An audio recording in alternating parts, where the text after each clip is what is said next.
thousands of people get involved in a mass hoax if they're given a greater reasoning for it. They will not get involved in a mass murder. All of these events and affairs involve no one dying, right? And that's a sort of a shortened. I used to go along and say that it seems like there very few, if any, died in 9/11. So just to shorten it up, I say no one died. Why would compartmentalization? I could have you and other people involved in an operation that hurts people, and you wouldn't even know what you're doing.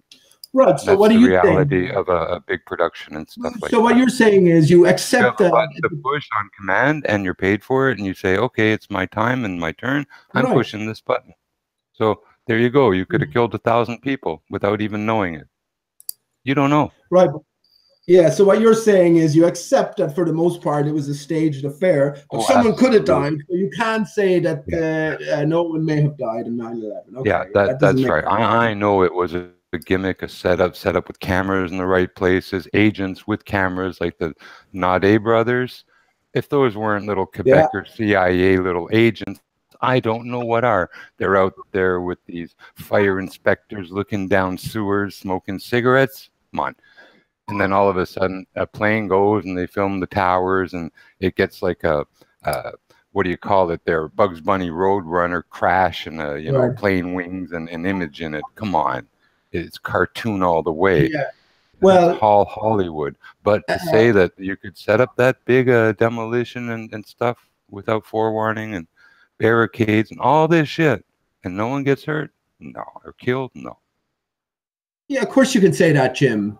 Of course you can go that far because this is all completely controlled. Now, if someone died in an accident, like on set or something, that's fair enough. You can't include that in your reckoning when you talk about the narrative as presented to us as complete fable and complete fantasy. But let me just say about the Naudet brothers, and this is why I talk about Eratosthenes being an anagram of sees not earth, or Aristarchus being an anagram of Christ's aura. What's in a name, right? The Naudet brothers were supposed to have filmed the only filming of the first plane crash on a street called Duane Street, D-U-A-N-E-S-T .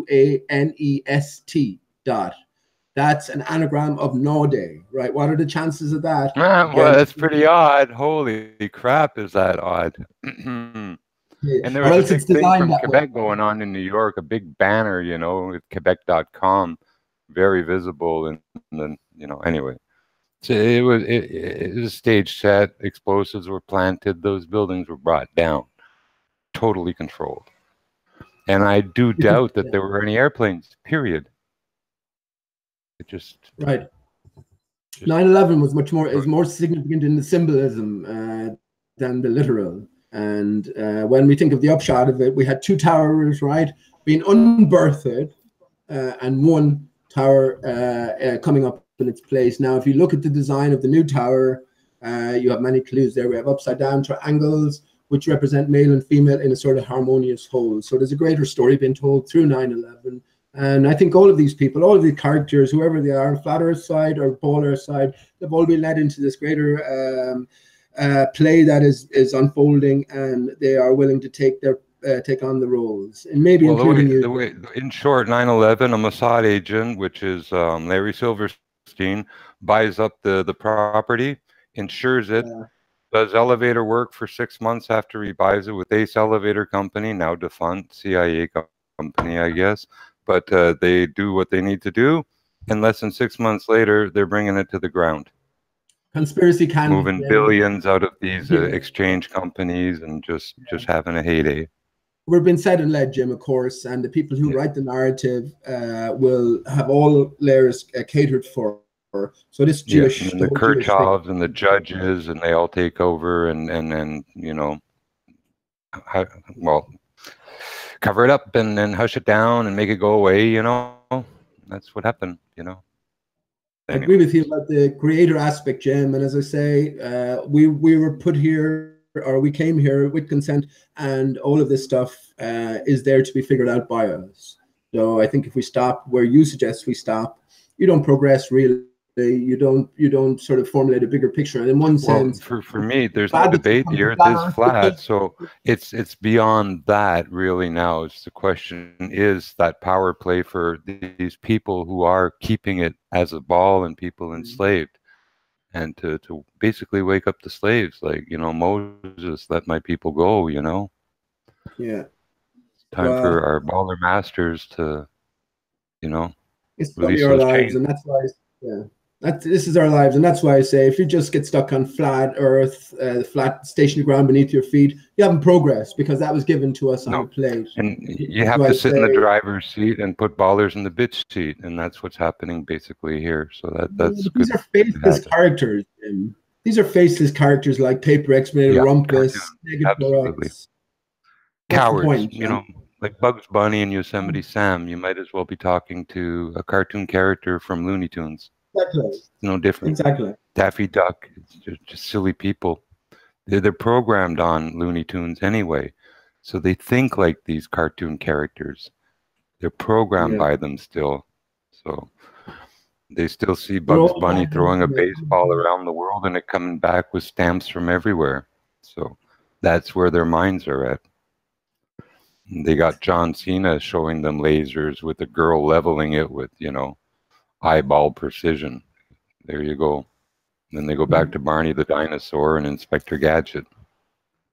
Such is life.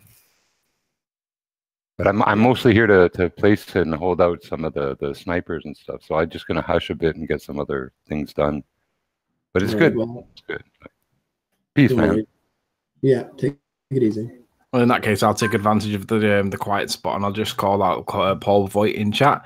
He's doubled down recently and claims that he does have evidence of a molten iron core, but yet refuses to come on the panel. So, Paul Voigt, if you are out there, let's get on the panel. Let's see this evidence that you should be beaming with, because we've been asking for it for months.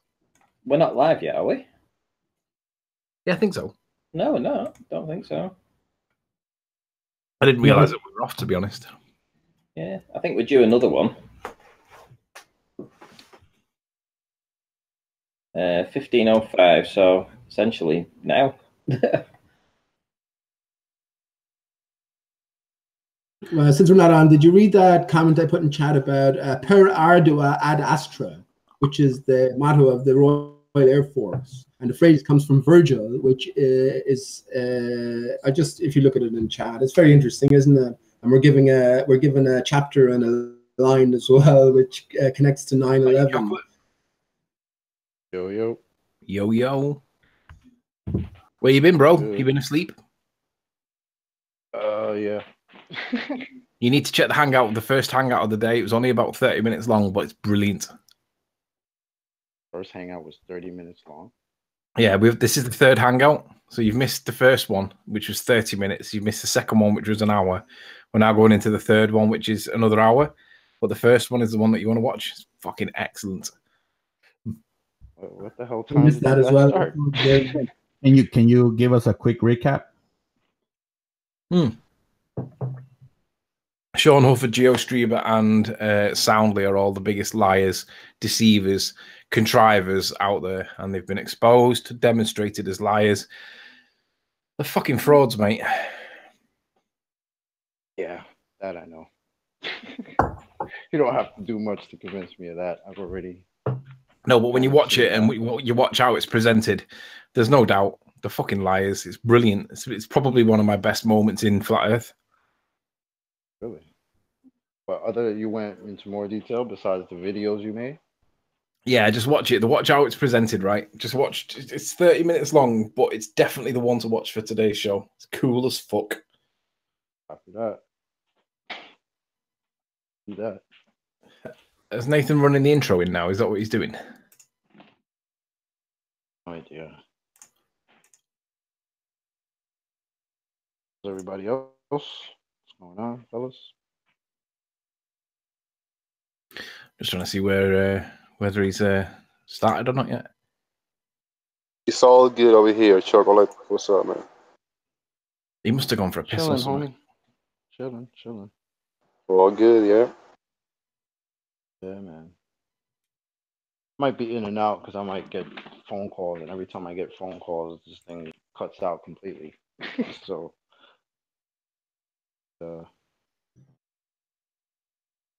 happens.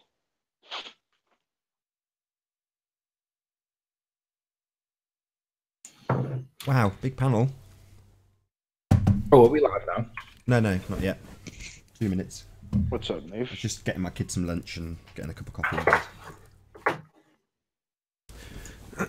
Check.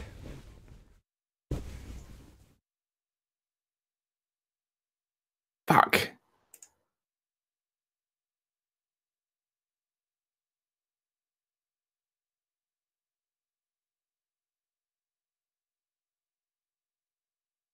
Oh, what a day!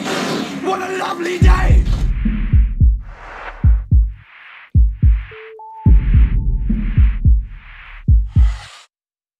Welcome to Flat Earth Debate. I'm your host, Nathan Oakley, and if you're new to this channel, or you've not done so already, be sure to subscribe and hit the bell notification icon to keep up to date with the Flat Earth Debate. If you would like to support this channel, there is a super chat that runs alongside each of these shows while they are live, and there is also a PayPal link in the info box below the video once it has rendered. But most importantly, if you would like to join the discussion, simply mute the page you are currently watching, then click the link in the info box below the video to join the panel and express your views on the shape of the Earth. If you do join, please don't swear. If you do, you'll be ejected, and if you are, please don't try to rejoin the stream using stock accounts. You'll be warmly welcomed back on the next stream. Please also share the show. Sharing the show obviously increases the live audience, but this in turn increases the chances of a more diverse panel. So please share the show. And one last time, if you're new to the channel or you've not done so already, be sure to subscribe and hit the bell notification icon to keep up to date with the Flat Earth Debate. Now we are joined by SX, is that his name? Yeah, SX, Sleeping Warrior, Ranty Flat Earth, Pete Shea, Neil, Jose, Jimbo, and Chocolate Saying. Good to have you all. Yo. Hello. Hey, good morning, guys. Good morning and good afternoon. Buenos dias. It's morning for me, though. Hola. Same here. Okay. So can we rattle through a bit of housekeeping? Well, Chocolate's missed the first two shows, so I was just telling him in the interlude what he needs to watch with regards to the first 30-minute show. It was the best show that we've done for a while, and it just exposes Sean Hufford, GeoStreamer, and Soundly to be the frauds that they are. So for people's reference, that's Flat Earth Debate 412 live. No, it isn't. Sorry, my bad. Flat Earth Debate 413 live. 3 globeheads conspire to hide lies. So Flat Earth Debate 413 is the one that Anthony's referring to. It's just a little over 30 minutes long. And in essence, what happens on that is in the last 24 hours, literally, Sean Hufford, GeoStreamer and Soundly have conspired together. Shout out for the super chat to the Mind of God. Have conspired together to cover up a lie. And that lie would be that GeoStreamer was being fed by Soundly in a conversation that was supposed to be one-to-one, and according to Geo was one-to-one, with information about the relevant topic. And at a point where GeoStreamer's stuttering and mumbling and muttering, he asks a question about where to go in terms of getting direction, and then he is given said direction by Soundly. This is an audio clip. This is undisputable.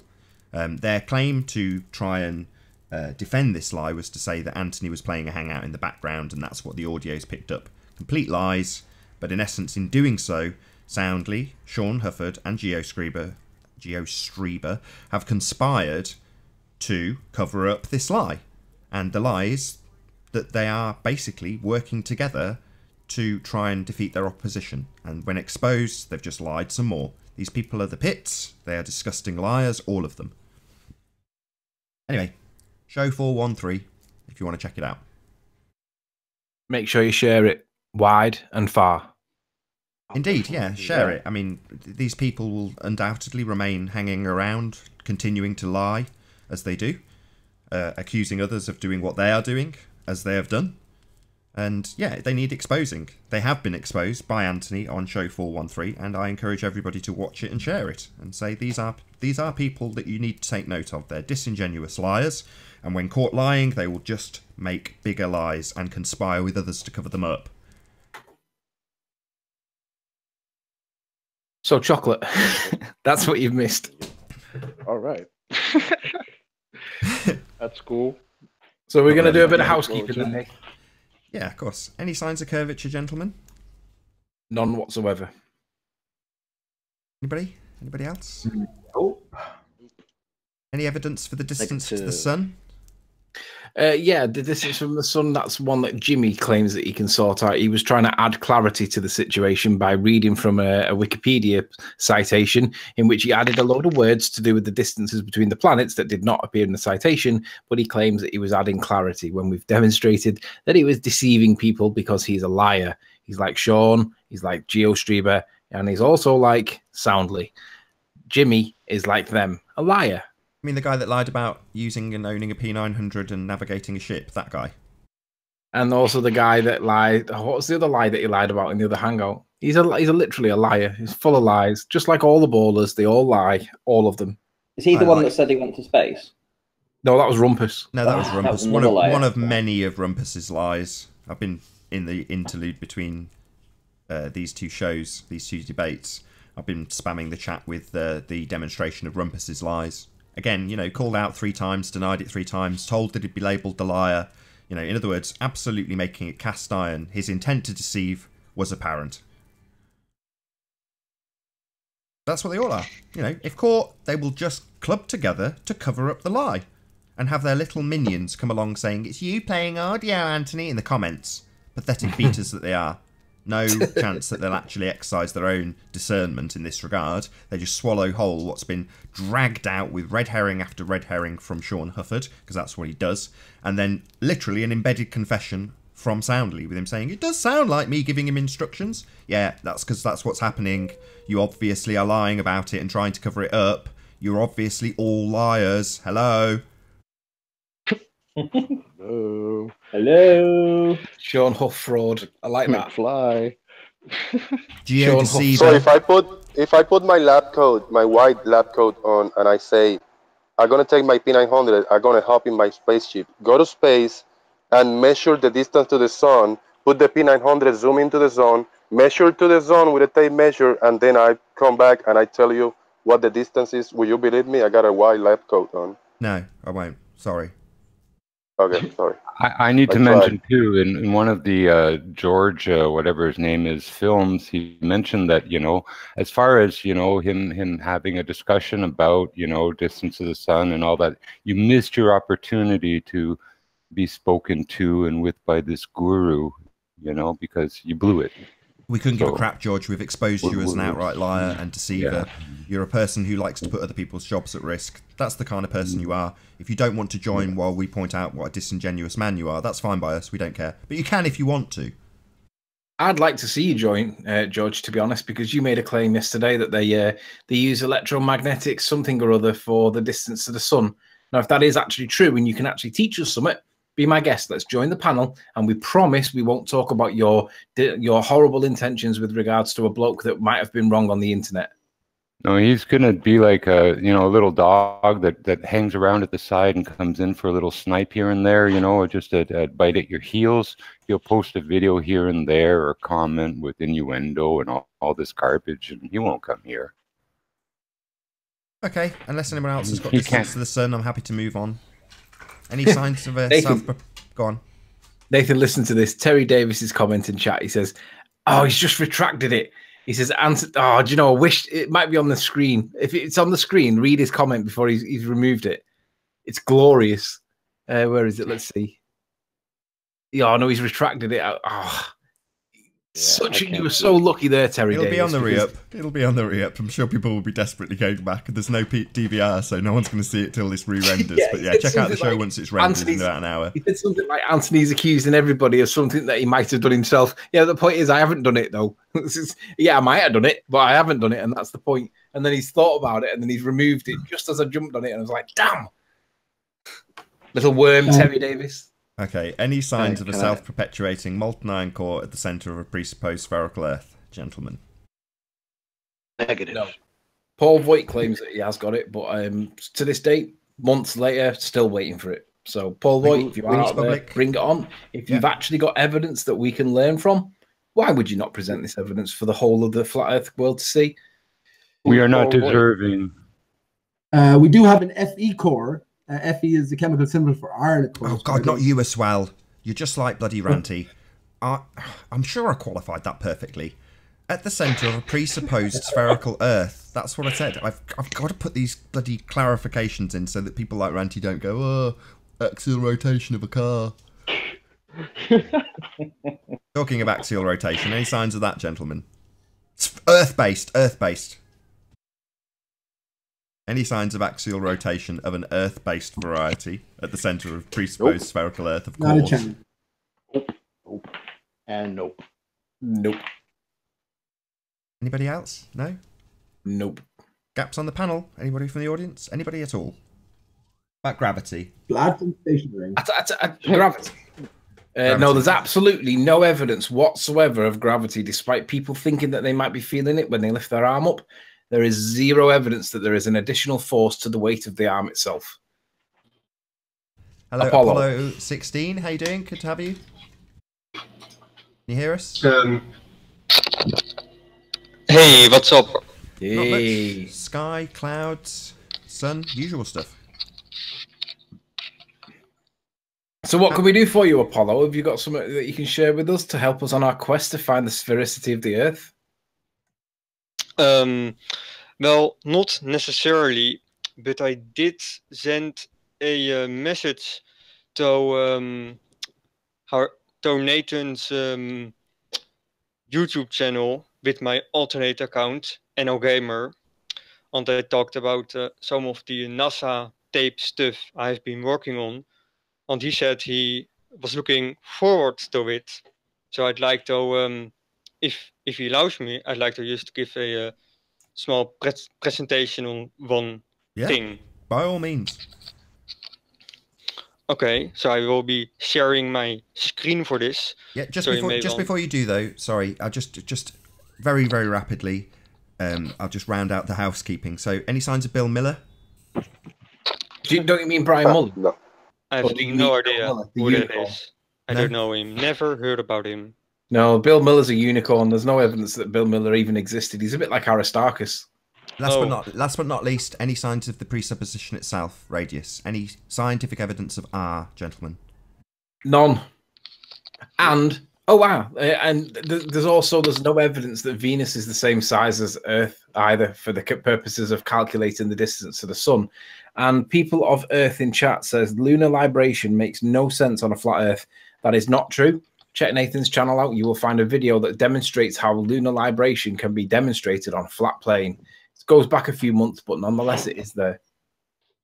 Okay, brilliant. So when you're ready, you're up. Apollo 18. Okay, so I won't be able to read the chat for this, but if the audience has any questions, I'd be very happy to answer any questions. So if the audience has a question, maybe someone can put it forward to me and I will try to answer it. Yeah, sure. Okay. Can I nominate who's got the chat up? Anybody? Got it. Brilliant. So if you can read out any chat responses, whoever just said got it. Right, ready when you are. Nathan, check Skype. Okay. Oh, so back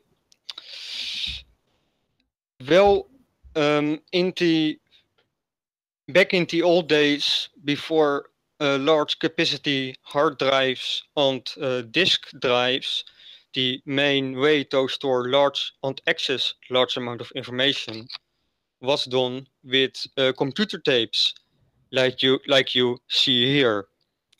So of course the NASA and the other companies all ran very computer intensive programs, you know, orbital calculations, store telemetry data from experiments and tests.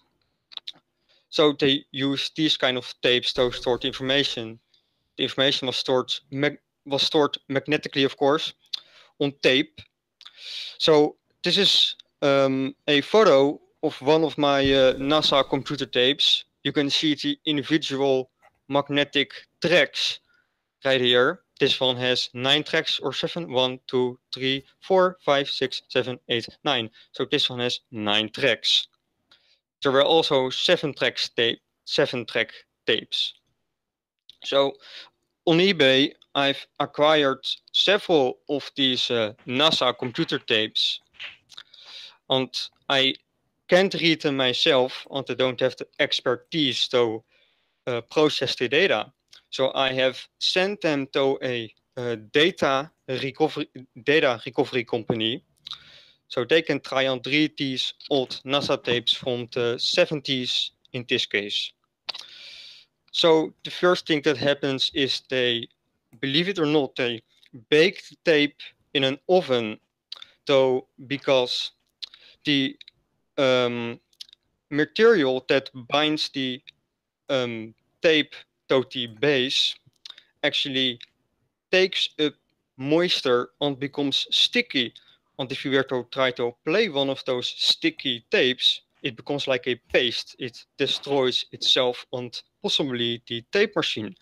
So the first thing to do is they bake it for several hours to even weeks to get out all the moisture.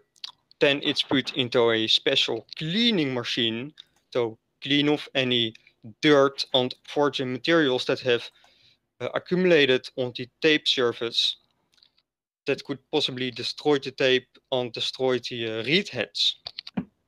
So here you can see one of my NASA tapes in a tape recorder. This is a you can see it right here.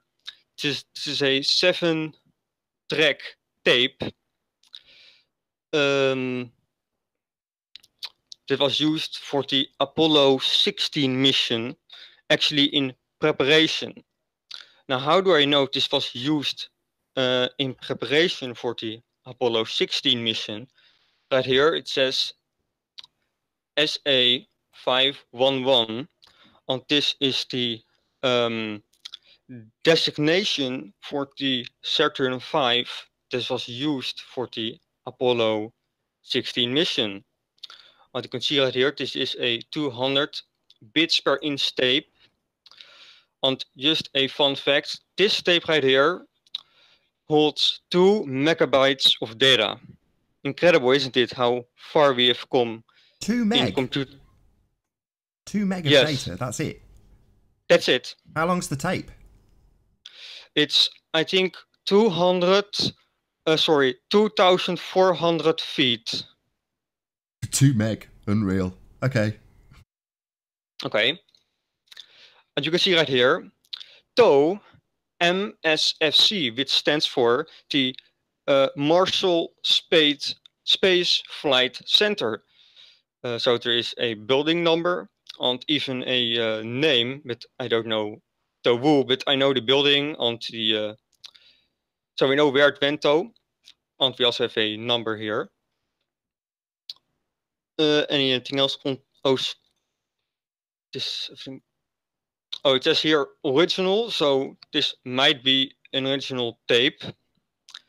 And I have several. Oh, right here is a NASA contract number. And these tapes are from General Electric.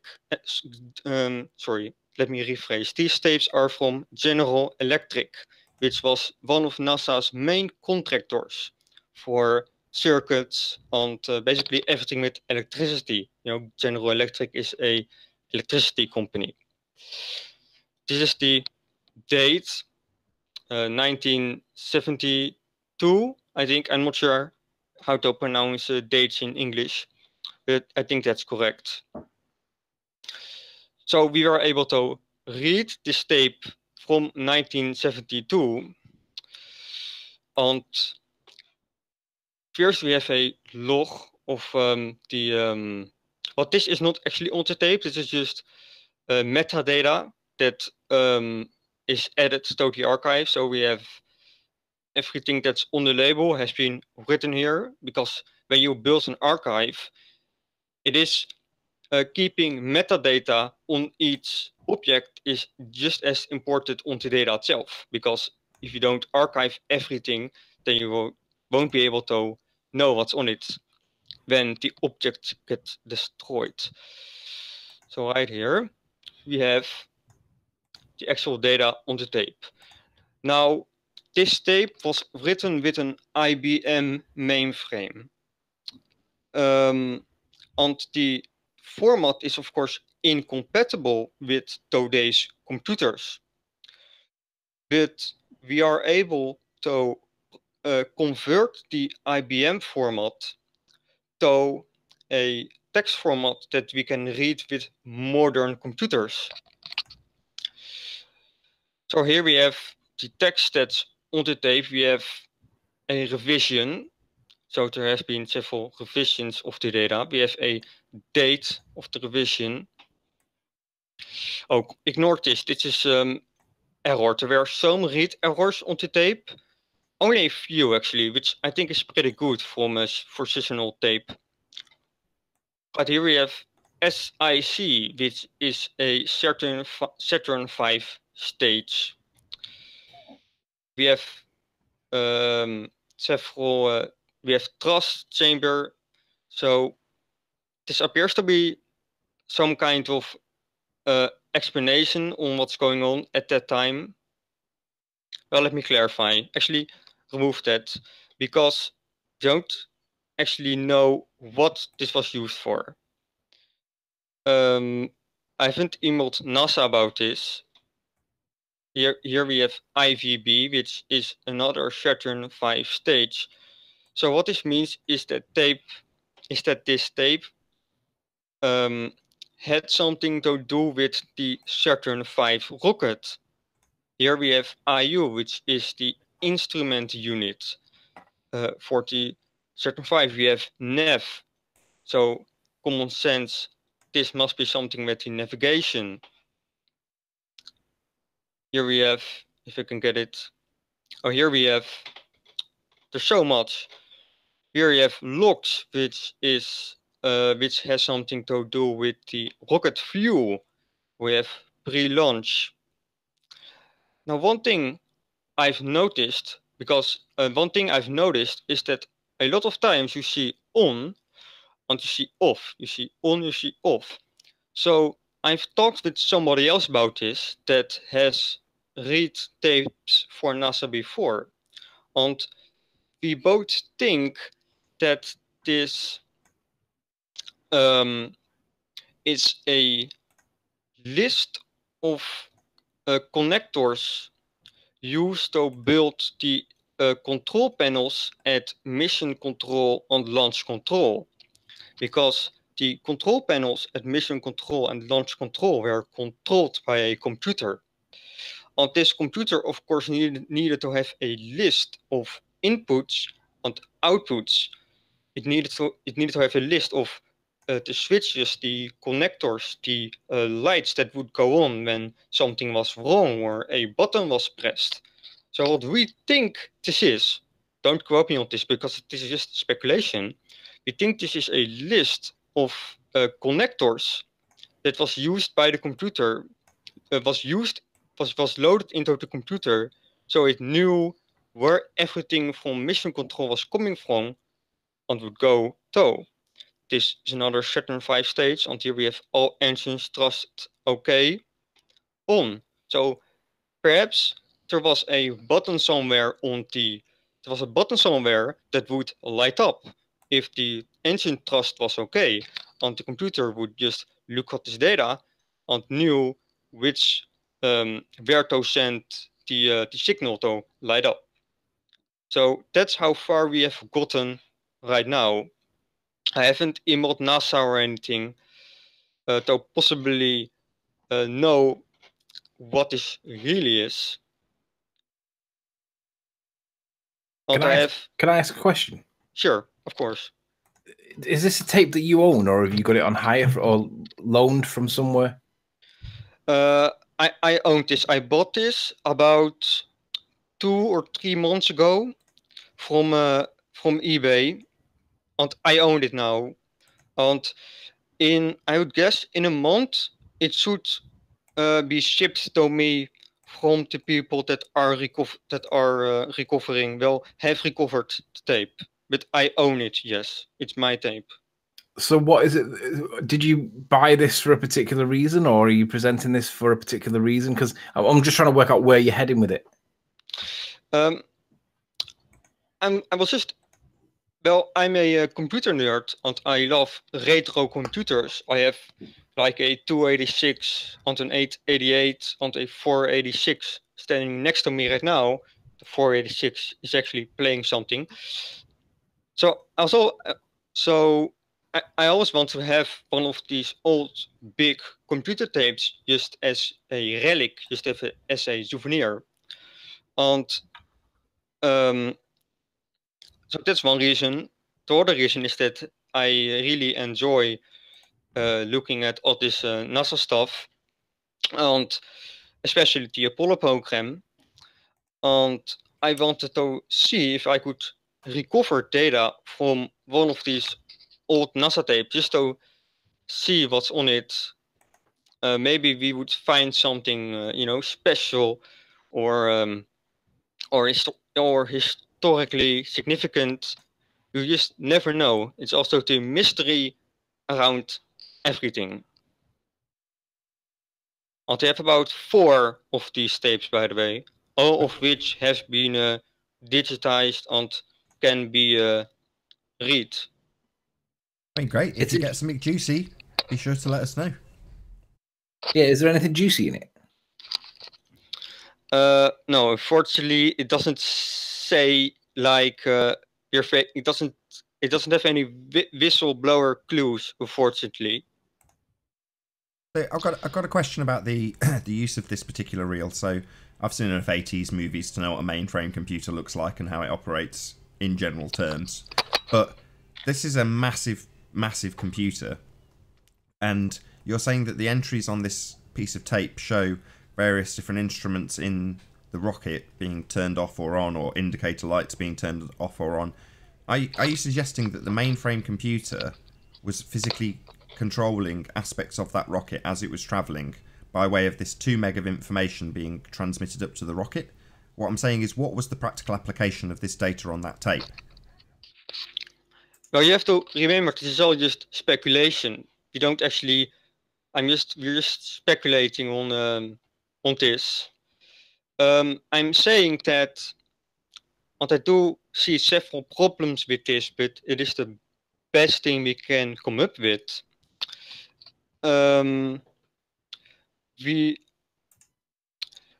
This tape was not used to communicate with the rocket, but it was used so the computer knows how to communicate with the instrument panels at mission control. These instruments right here were stupid. They were just terminals. There aren't actually computers inside these panels. The computer was somewhere else. And it had to, somewhere there had to be a list, I think, so it knew where signals should go. You know, there had to be a signal, an abort signal, I imagine. Yes.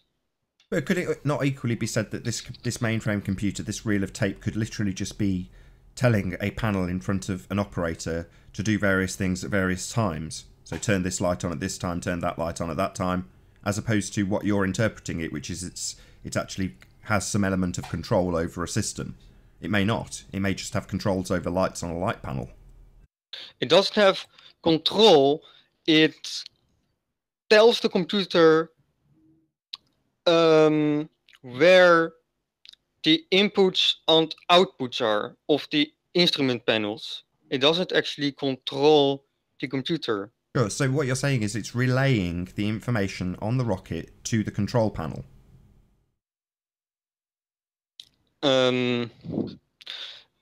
No, but how do I explain this? You think this reel has recorded the information from the rocket? Say that again. Do you think this tape has recorded the information from the rocket? The last word, I can't make out what the last word you said was. I'm really sorry. No worries. In the rocket. Last word's the rocket. Do I think that the data is a recording of what the rocket has done? No, I'm speculating that the mainframe computer has this reel, and it tells a series of lights on a dumb panel with no computer in front of an operator to turn on a light at a particular time. Now that light might be labelled boost controller, for example, but what I'm trying to establish is, if it's telling a controller at mission control what the rocket's doing, it would mean that that reel has got a spool up which takes quite a long time to find the relevant bit of information, unless you're saying that it's recording the data that's coming in from the rocket and then feeding it. But I would then question, well, how is this computer in any way fast enough to process that data? And I would speculate that it isn't. Well, that was my next question. What is it actually recording? I mean, I'm not asking you to identify the process, but if the whole reel is only 2 megabytes, the information that it's recording is relating to what? Is it a test process? Is it somewhat real? Is it, I mean, what information do you know? Because what I'm getting at is, why would they have the reel with just 2 megabytes of information on it? What purpose did this not necessarily this reel, but what did they use the reels for in general? Was it to record something? Was it to document something? Was it to test something? Sure. So a lot of questions. So I don't think this tape recorded any information as the mission was going, because every date on the tape is before the mission. Now, if this tape was to have a date during the mission, during the mission, would be something that would make me say, okay, this tape was used, but this tape recorded data during the mission. But because the date on the tapes are before the mission, I think this was used in preparation. Now, in Nathan, I do agree with you that this tape would have been too slow to be used for direct access. Now, these tapes could run very, very quickly, but not quickly enough for direct access, or how fast you would need to have it. So that is indeed one of the problems I have with my speculation. This tape would have been too slow to be used as a list, because it would just take too long to request one piece of information. So perhaps maybe it is possible that they loaded like 15 tapes. You know, let's say that 15 tapes held all the information of the inputs and outputs of the control panel, and they just had to load these 15 tapes into the memory of the computer. Now the problem then is, did the computer have 30 megabytes of memory?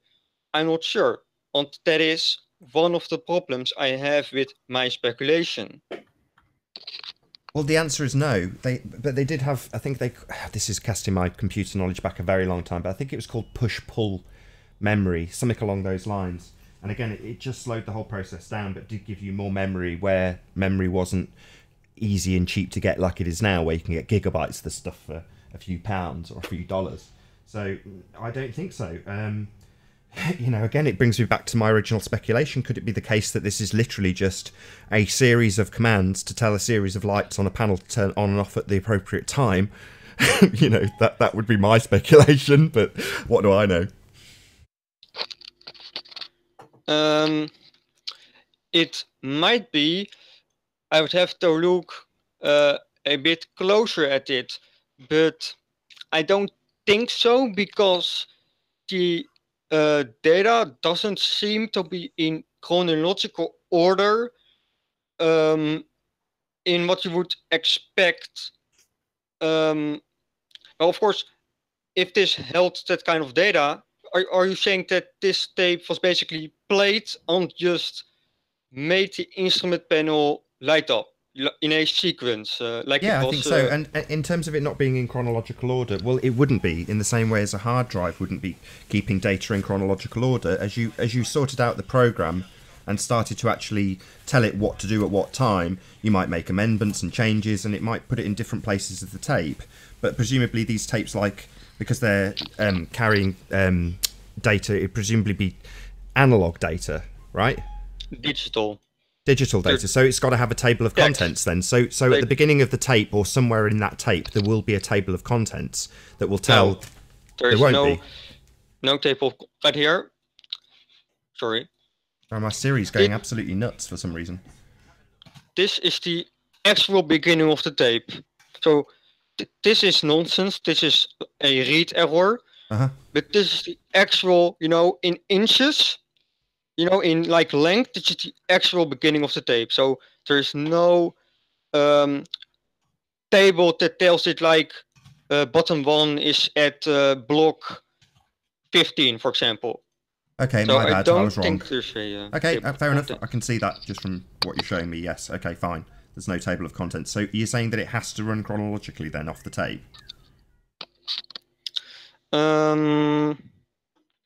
Well, if this was used to load a list, it would just go from beginning to end, and then the next tape would be loaded. I'm not sure. Problem is that I don't think the computer would have enough memory to load, how many tapes would be required to load the list. So I don't know. But I like to be speculating. What I haven't asked you this yet, but what's your purpose in, well, kind of in this debate? So, what side of the fence do you sit, if at all, and what's your hope going forward? Well, I just want to share as much information as possible, and I think what I've done here is pretty unique. So I just like it to share something and talk with other people about it, about my position. I think the missions happened, but I'm skeptical, and I have seen some videos that make me think, I've seen some weird things into missions that I can't really explain as well as I would like to. So I'm really open for just talk about it. And on the flat earth thing, I'm not sure. I see proofs on both sides. Now, I watched your live streams for a long time, and no offense, but I think they kind of please take no offense, but I think they kind of repeat themselves. The same things are talked about a lot of times. So I thought it would be nice to give something different to the audience. Absolutely. Thank you very much for presenting it. I really appreciate it. And you can download all the files, the raw data and the processed data on this archive right here, where I've also put other tapes. I've put tapes from Pioneer 11 that I've digitized, and the more tapes with the same data. Oops. This is another time-consuming and expensive work that you're doing. I mean, you said at the start you're a computer enthusiast. So I don't get me wrong, I see the appeal, but still, you put a lot of time and work into this. Well, actually, the data recovery is done for free. Oh, really? Yeah, the guy is very enthusiastic. It is his hobby as well to work with old computers, and he's interested in this old NASA stuff as well. So he asked me, hey, I see you have these tapes, but you can't read them. If you send them to me, I will recover them from you, and I will see what I can get out of it. So aside from shipping cost, the data recovery is for free, which is, I can't thank him enough. His name is Chuck. So I would like to thank Chuck for making any of this possible. Hi, Brenda. Hi, Brenda. Good afternoon. Good afternoon. Well, thank you again. Much obliged. hopefully, your research will turn up or uncover more things when you turn over those stones. So yeah, hopefully we'll hear from you again. Yeah, sure. I do have a lot of other information which I will share later on. I've talked enough for now. But have there been any questions from the audience, or not much? What mission are these tapes from? Well, there are several tapes. Let me get to the website.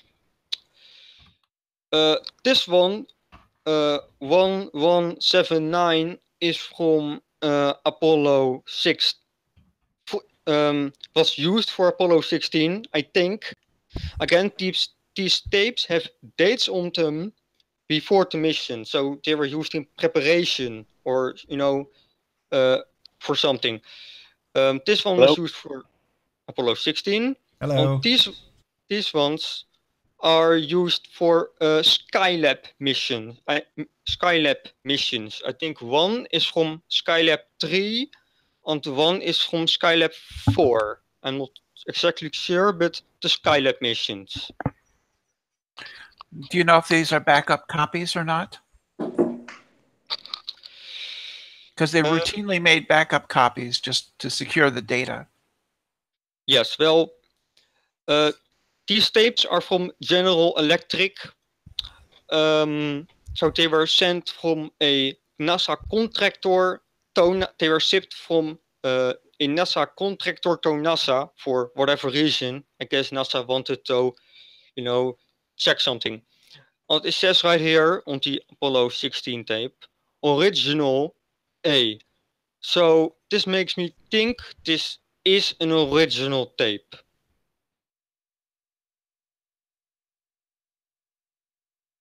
Do you think this is one of the tapes that, in quote, disappeared a while back when many telemetric data disappeared? Oh no, this is something entirely different. This is something different.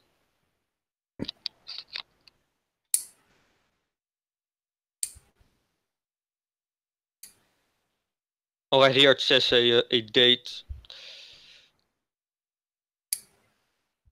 So, any other questions, or is that about it?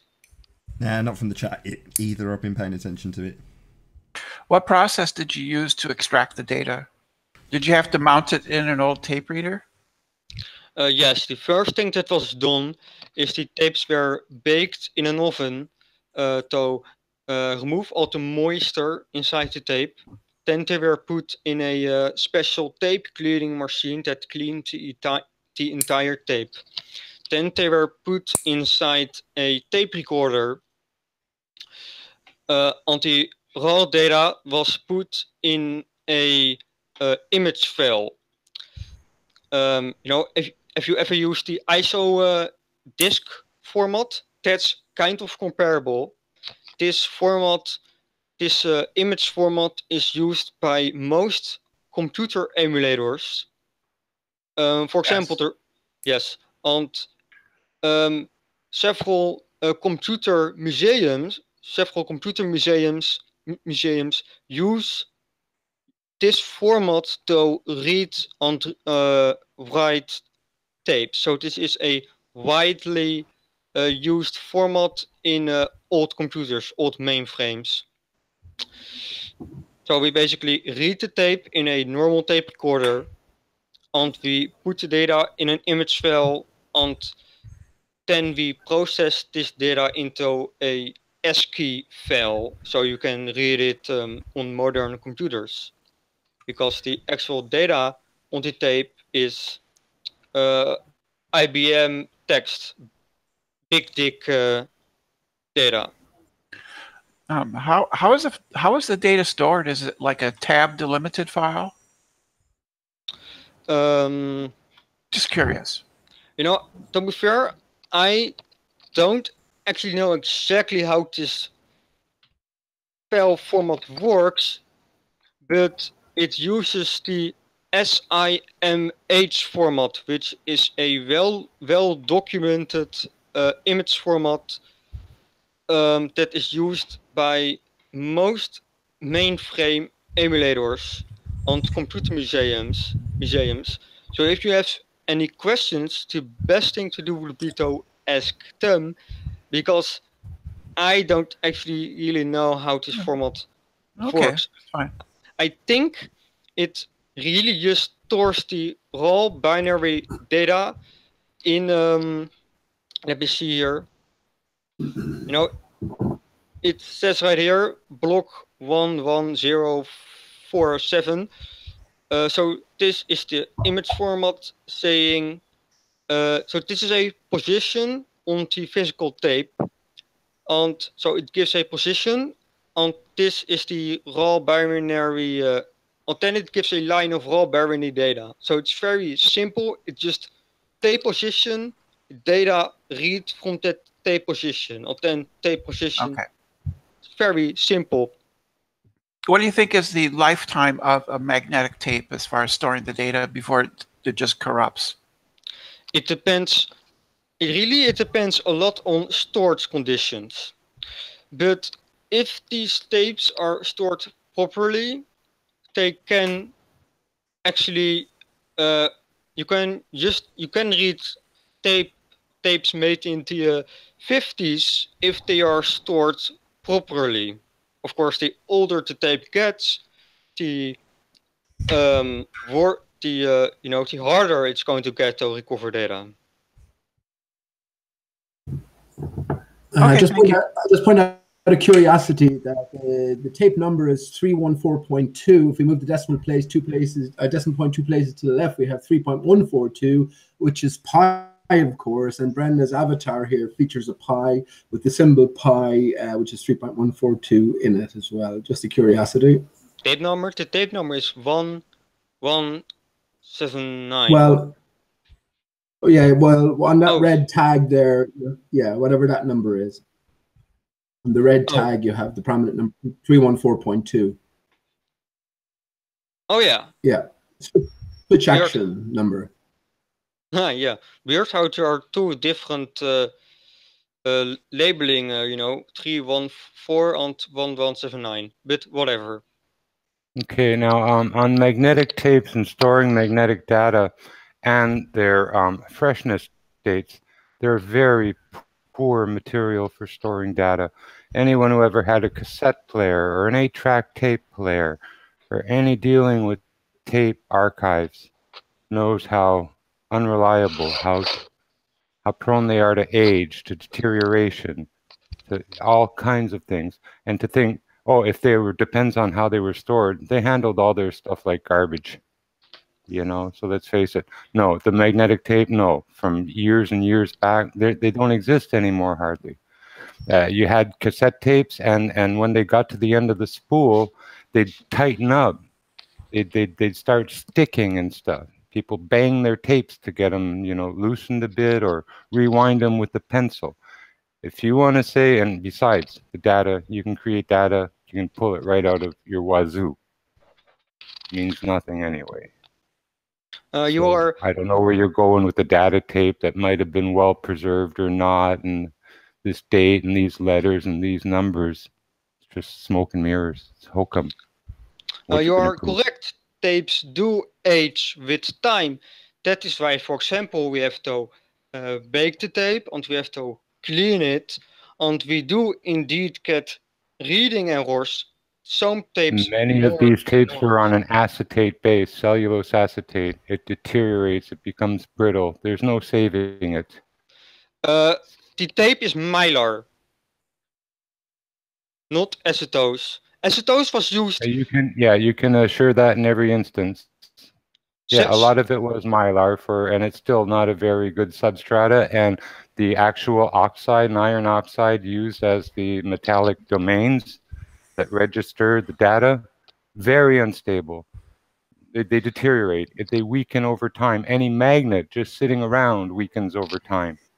We're talking about a super thin layer of magnetic domains that are prone to every type of magnetic force that's around them. Any strong magnet can erase them, make them permanently garbage. He's showing the data on the tape. You're talking about something as fragile as film, for that matter. There you go. There you go. It's It's on screen ridiculous now, to think Jimbo. 50 There it years is. ago they have some film and we can use it today, or some acetate. Hell no.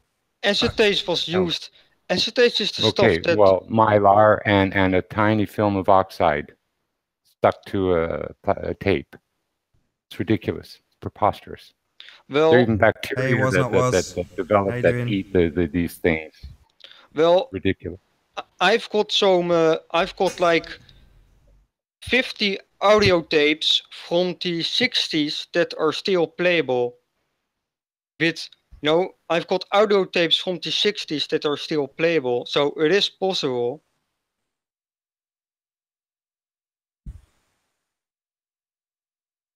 They do age, yes, but they are still playable and fairly And you can well, actually dub things over the years, transfer them from one tape to the other. So there's nothing that says they're original. No, I've got original tapes that were recorded in the 60s, late 60s, and are still playable without any extra work. And that How can still you be somehow sure? proves the data on them is genuine and real. Represents space data and moon landings and all this crap. I understand, but your argument was that it would be almost impossible. Your argument was that this tape should have fallen apart. But I've got tapes from this era before this tape even, and it's still intact. I can still play it. So that kind. I got pancake batter, eggs, and milk. It doesn't prove we went to the moon. No. And there are labels on the box. So you have a can with film or tape in it. It means nothing. I understand, but I was just replying to your argument about the tape. You're arguing that the tape should have been destroyed by age, and I was just replying to that part. Yeah, I don't think he's ever claimed, Jimbo, that this is somehow proof of anything, really. He's just showing what he's got and then speculating, which is perfectly acceptable, and it is interesting. I know there's people in the audience saying, this is boring, this is dull. It's like, well, actually, no, I don't think it is. I think potentially... But yeah, my point is valid, too. Tapes were dubbed and copied and other stuff. Labels are just paper and stuff. A tin can that they come in is only that. Okay. You see, a chain of command, like in a court, would that be admissible as evidence that you have these and claim they're real? It'd be very hard to prove. It's like document verification. It's all speculative, not just the contents or the fact that they survived. Are they actually the originals or dubbed, copied, edited in any way? Well, there's no chain of command. There's no reason to put faith in them. Because putting faith in them is exactly that, another faith-based type of conclusion. I have this, therefore this is real and true. Logical fallacy, just one other article to bring in the rest as a reality. And you are assuming I said this was proof of anything.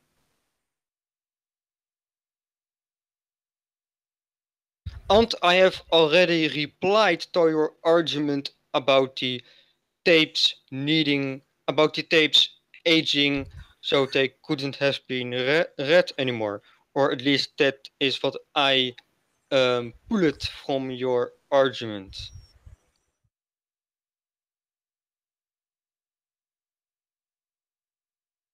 Okay, well, thank you for having me on, Nathan. Keep up your show. You're doing great work for the most part. Thank you. It's an absolute pleasure.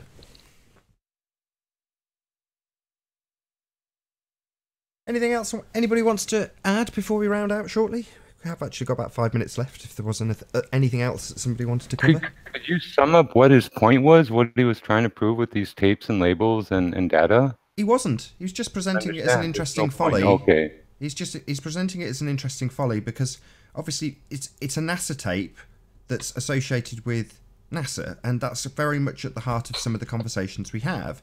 Now, he's not unearthed anything super juicy, and he's confessed to that, but he's just showing us as a sort of preface, if you like, to what may occur in the future when he does unearth something interesting. But in the lead up to that, rather than spending 2 hours going through everything he's got now and everything he might gain in the future. He's just given us a detailed example of what he's doing, how he's doing it, what he's uncovered so far, and I think that's very interesting. You know, I'm very grateful, if I'm honest. I see. Yeah, that's good. That on a research, yeah, it's not stating things as fact. He's just researching and exposing what he's finding. That's cool. Now I understand. Exactly. I really appreciate that. And he said, you know, I don't know which side of the fence I sit on. I assume he's like most normal people in the Western world, just the world is a sphere as far as he is concerned at this stage. But he's not expressing his, you know, dogged belief that this is proof that they went to the moon or anything like that. He's just saying, this is what I've got, this is how I got it, this is what I did. It's interesting.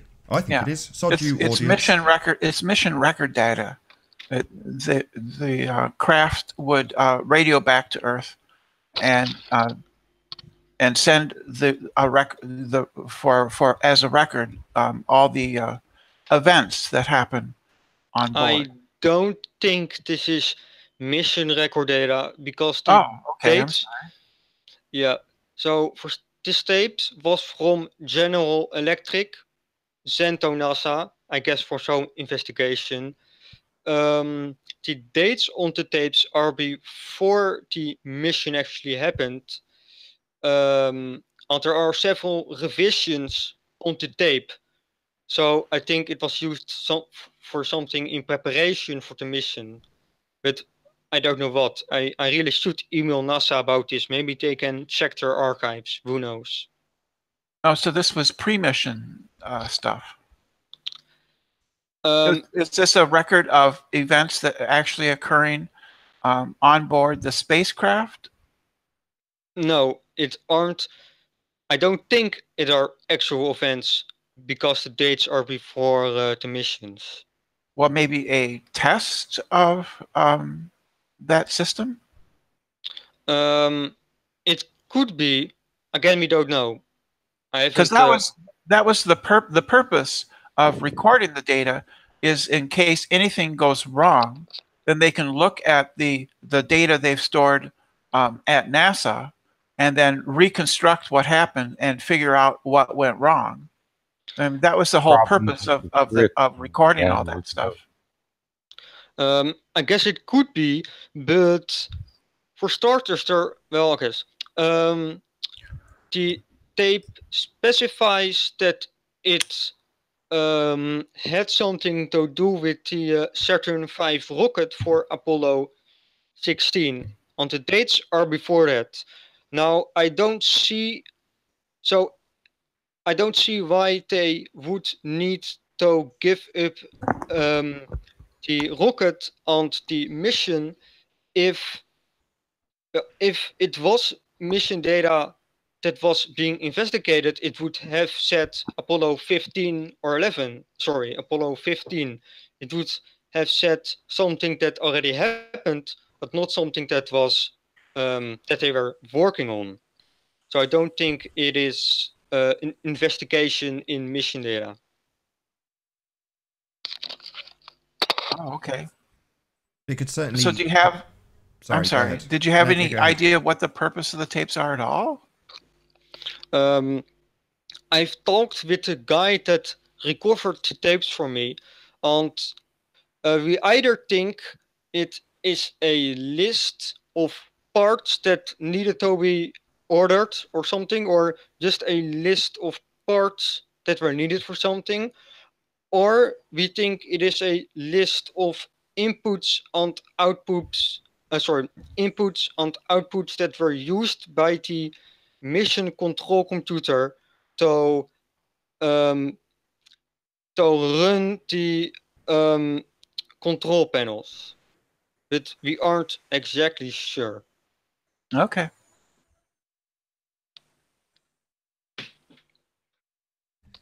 Anything else? If not, I'm going to round out the show. Anyone? James, you have a really good profile picture. We need to build one of those. Oh, yeah. Oh, it's gone. All right, wait. No, I'm here. No, I'm here. I did have something to say, but I was letting him go through his presentation there. But it was something I heard Sleeping Warriors say probably a couple of weeks ago or a month ago about the moon proven creation. So he got me thinking about that. So if you look at the impact craters on the moon, it kind of gives away something that most of the impacts, or if not all the impacts, had to hit at the same angle because they're all circular. If they, that's called gravity. It's called gravity. Well, no, just hear me out.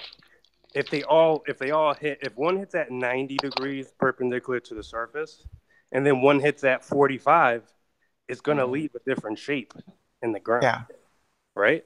It's called gravity. It's called gravity. It pulls things down. It's not called gravity. It's called coincidence. It's called gravity. That's why objects are hitting the surface of a large body like the moon. So you don't think there should be like ravines and gouges also along with circular impact craters? Because they would have to have, they're all going to come in at different angles, bro.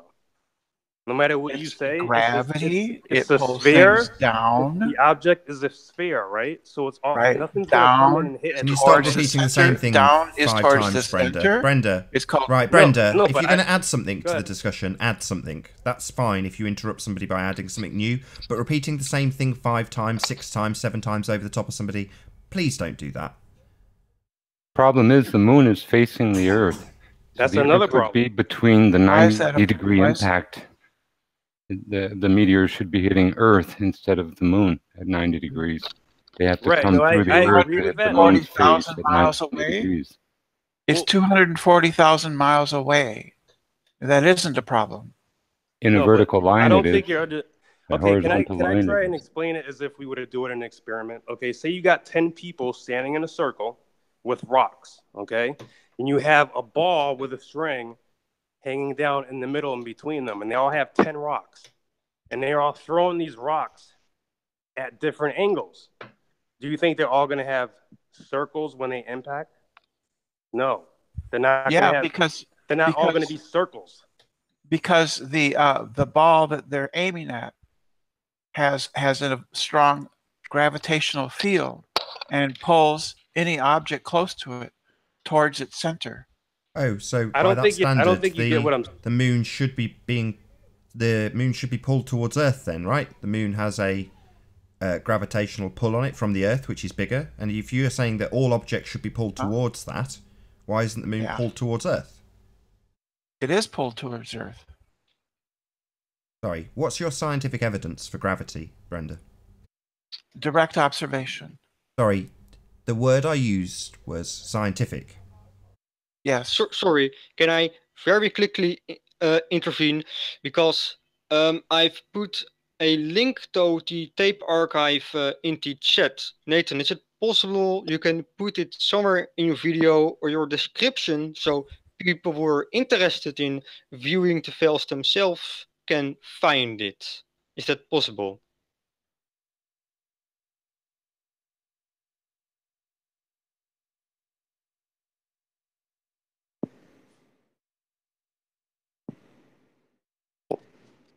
Hello? Yeah, I've just stuck it in the chat and I'm going to stick it in the info box. I was just doing it as you were talking, so yeah, it's done. Thank you. Back to Brenda, innit? Can you prove gravity scientifically? We observe gravity. Sorry, the question is, can you demonstrate it with scientific evidence? Not, can you observe We it? observe. It's an observed phenomenon. Oh, excellent. So if you have an observed phenomenon, you would have a hypothesis for the presumed cause of that phenomena then? Yes. Excellent. What's the hypothesis? Space-time. Curvature of space-time is the hypothesis. Sorry, a hypothesis is a classic if and then motif. It establishes if independent variable, then dependent variable or observed phenomena. Now you're saying the observed phenomena is gravity. I would like to know what the independent variable was, if the dependent variable is gravity. I'd also like you to formulate that into a proper scientific hypothesis. The independent variable would be the mass of the object. So if Since, mass... gravity so, varies excuse by me, mass. sorry. So mass is the independent variable. We had this the other day with Mass, Rumpus, yes. and he was quite categoric that mass was not the independent variable. Do you know why mass would not be the independent variable, Brenda? Why is that? Because that would mean it was the cause. Huh? Mass is not, we don't actually know the cause. Well, that would be what you established in a scientific experiment, you complete bonehead. No, we... What do you mean, no? Are you disagreeing with that fact that I've just stated? The cause of an effect is what you establish in scientific experimentation. You have asserted we have science to back this up. Then you have asserted that it is an observed phenomena. Then you have attempted to give me an independent variable for your hypothesis. And now you're telling me you don't know the cause. What kind of thicko are you? We hypothesized that the cause... Yeah, a hypothesis is a scientific prediction. It predicts the cause of the observed phenomena. No. Yes. A hypothesis is a scientific prediction, you bonehead. No, it's not a theory. Yes, it is. Don't tell me it isn't, you complete bonehead. You've just told me you've got science, attempted to give me an independent variable, which is the cause. Then you've told me you don't know the cause. You are quite literally as thick as they come. You are stupid. We don't have a actual theory. There are some theories called loop quantum gravity. Oh, shut your stupid mouth.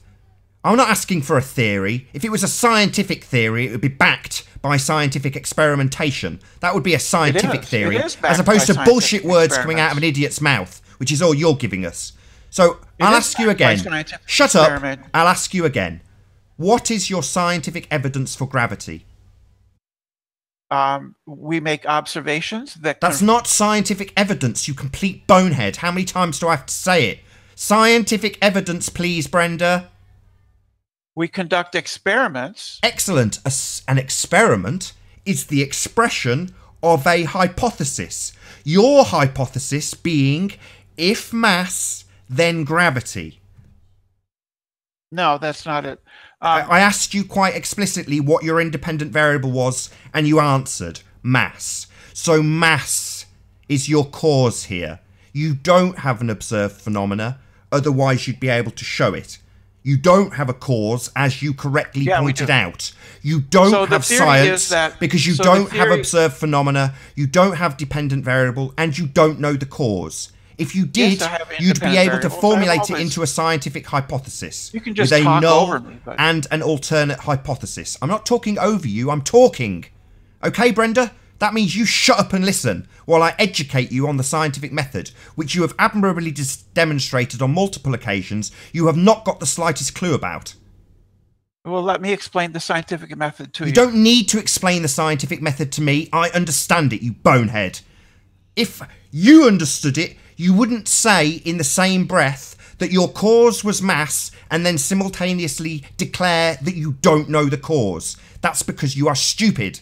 Don't tell me what the scientific method is after admirably demonstrating your inadequacy of using it. So the theory is that masses... A theory is a scientifically backed expression. It is backed by systematic experimentation. That's a scientific theory. I don't want to hear bullshit theories from idiots. If it's a scientific theory, it's backed by experimentation and has independent and dependent variables you can list. Yes, so don't move on to theory. That comes afterwards. First, show me your experimental data. First, you show me your scientific evidence for gravity. So far, every time I ask you for your scientific evidence, you tell me you've got an observation. You don't formulate a hypothesis. That's how science works. You don't show me systematic experimentation. You don't give us science. Science begins with observations. Science begins with observing a phenomena. That's why you were particular about pointing out that you had a phenomena, even though you don't. Yes. The phenomena. Yes. So it doesn't start with observations, does it, you bonehead? It starts with the observation of phenomena. You can observe something that doesn't do anything. You can start by observing something that doesn't do anything. People do it all the time. They give us concrete nouns and tell us that they can formulate part of a hypothesis because they're idiots like you. So you have to put the N bit on, which you didn't, because you don't understand science. You wouldn't declare that science starts with an observation if you understood it. You would say it starts with an observed phenomena. That would be your dependent variable. That's just That's just you stuttering because you're a bonehead. Don't tell me you have science for gravity. You do not. Science begins with making observations. From there, we develop a hypothesis. No, it starts with observation of phenomena. How many bloody times do I have to say this to you, deaf bonehead? Hey, Brenda. Science begins with observations. From those, you make a hypothesis. Really? So I observe wall. Give me the hypothesis. What? I observe a wall. Give me the hypothesis. Well, I don't know. You could develop lots of hypotheses really? about the wall. The phenomena of wall? I observe... let's try a different one, Brenda. I observe brick. I observe a brick. Give me the Give me the hypothesis. Well, one hypothesis might be this brick is made from limestone. Then you would test that hypothesis. Sorry, that's not a hypothesis. I've explained this earlier, you bonehead. It takes an if and then format. If this, then that. If independent variable, then dependent variable. You also have an alternate and a null hypothesis. They are mirrors of each other. So, Brenda, the observed phenomena, which isn't a brick, isn't in this. But I want you to now try and formulate a hypothesis with my concrete noun. Brick. If brick, then what? No, that doesn't make it. That's not even proper English. Yeah, it doesn't even make any sense. I understand, you dim-witted bonehead. That's because we don't start with an observation. Because you can substitute in a concrete noun. We start with observed phenomena, Brenda. You are stupid. No, we start with an observation. We ask questions. No, we start with an observed phenomena. Just because you read that on Wikipedia does not make it so. You can't formulate a hypothesis with brick. You can formulate a hypothesis with an observation of a phenomena, though. That's how you formulate a hypothesis. The phenomena is your dependent variable, you complete bonehead. My hypothesis is that the brick is made out of limestone. So I test Sorry, that's not a dependent variable. Vinegar on the Okay, I'll give you... We're running out of time, so I'll give you your bonehead hypothesis. If limestone, then brick. So if limestone, then brick is not in any way sensical. That's not the hypothesis, dude. Sorry, if limestone, then brick. No. Give me the hypothesis, if the brick then. is made out of limestone, then when I dribble vinegar on it, it will bubble. Sorry, that's not observing the phenomena of brick now, is it? You've seemed to have added a few other variables. You globeheads like to do that. Again, because you don't understand science, that it has an independent variable. Why would you add vinegar? Well, I don't understand. So science says we have limestone and vinegar as the independent variables, you bonehead. So you're not doing a very good job of giving us a hypothesis for a concrete noun, are you, Brenda? When will you concede that we don't start with an observation, that we observe phenomena, the dependent variable? We begin with observations, and then we ask questions. No, we start with observed phenomena. How many times? You can't give me a hypothesis for brick. The hypothesis is meant to test our observations. So we're observing brick. Brenda.